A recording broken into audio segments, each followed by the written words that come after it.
Hello, good morning, good afternoon, and good evening to class 12. I'm Dr. Bhawani Shankradikari. Today I have brought the essay for grade 12. And the title of the essay is Marriage is a Social Institution, written by Stephen L. Nock. Marriage is a Social Institution is an essay written by Stephen L. Nock. In this essay, the writer examines the national marriage debate on the basis of social and demographic trends. It has been found that the role of family and marriage has changed. Marriage and parenthood are private matters. He points out the programs that have strengthened material relationship, uh, marital relationship, lower divorce rates, reduced out of wedlock births, and encouraged responsible fatherhood. Marriage is more than two spouses. It is a relationship defined by legal, moral, and conventional assumptions. Marriage is an institution and it is culturally patterned into other basic social institutions equal to education, economy, and politics.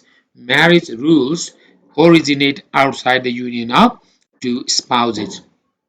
Marriage has its limits of behavior that differentiates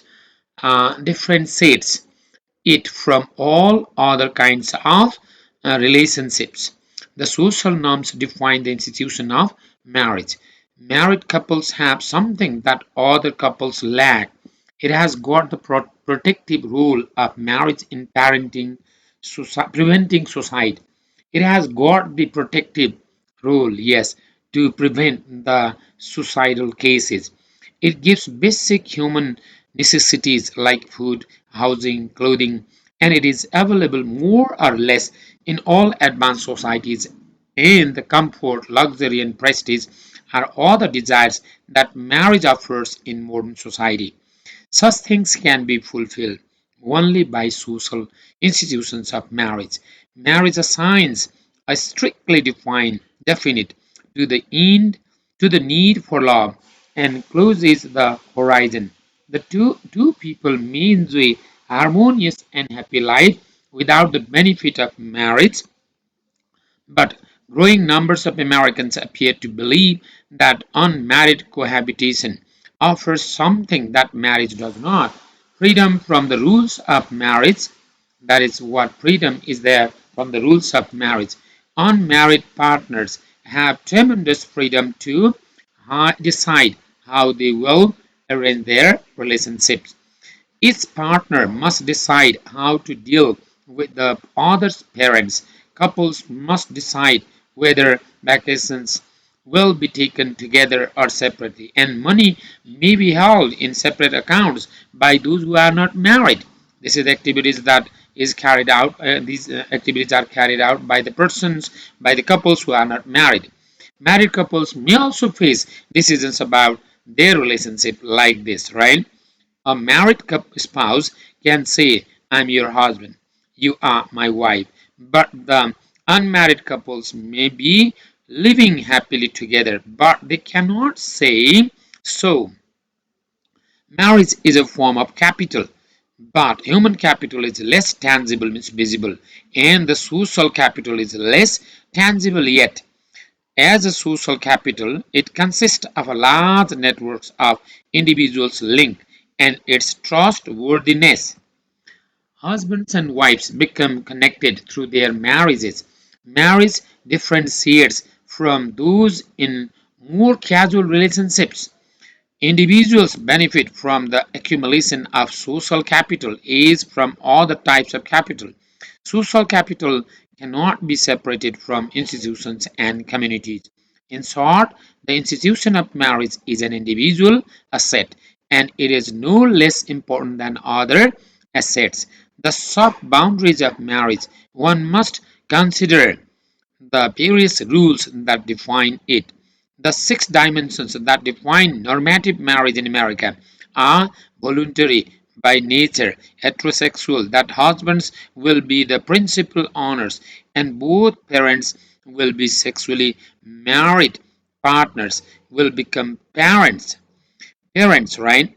Normative marriage is a form of social control in USA. It is a force greater than the individuals involved because it represents the collective sentiments of others. Marriage is different from other intimate relationships. Meaning of marriage in men's lives is found in the normative rules. Thus, the writer has reflected the marriage as a social institution and its social values, norms, and systems of married life. In short, the writer has brought and defined what marriage exactly is, how marriage has become the social institution, because it is a socially made norms and values. No one can go out of the systems, out of the rules, customs, and values that the society has established. It is married couples are identified by their dressings, by their just clothes and other things.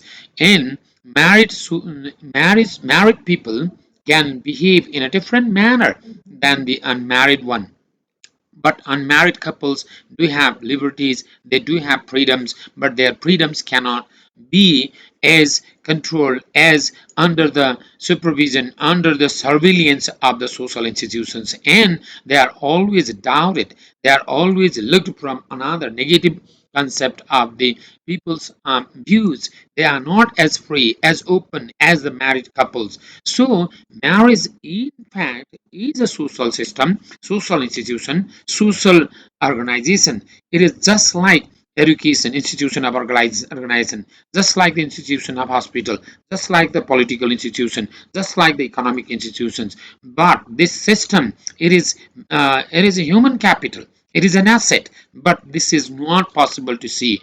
Intangible, invisible, just assets.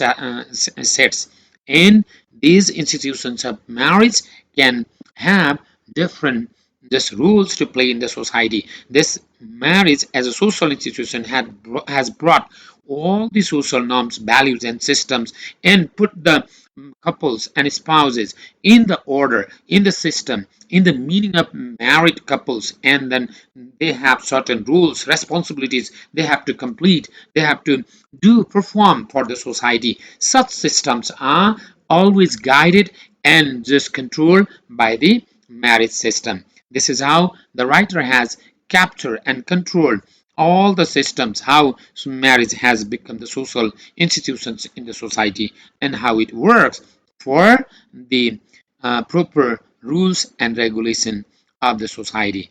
This is a short form of ideas about marriage as a social institutions, and you can just understand, get the ideas from the slides and go through your essays, and you can understand how the idea is presented inside the essay.